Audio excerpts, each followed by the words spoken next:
Today's Dirt Path devotional comes from 2 Samuel chapter 4, verse 11.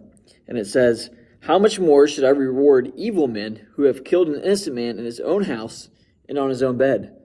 Shouldn't I hold you responsible for his blood and rid the earth of you?" These are the words of David, who has now risen to the role of king over God's people. And that kingship has been further secured because these two men have arrived to tell David that they have killed Saul's son. You remember Saul had a son named Jonathan, who was actually David's best friend, but Saul died in battle against the Philistines with Saul, but he had another son. And these two men take it upon themselves to rid David of this rival. But they don't do it in a good way, I suppose. Not that ever murder isn't a good way, but they pretty much sneak into his house while the son of Saul is sleeping, and they behead him, and they bring the head to David. And David is appalled by this because David understands something.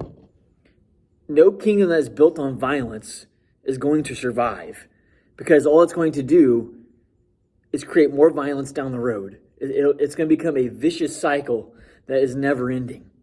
And God's kingdom is not built on violence.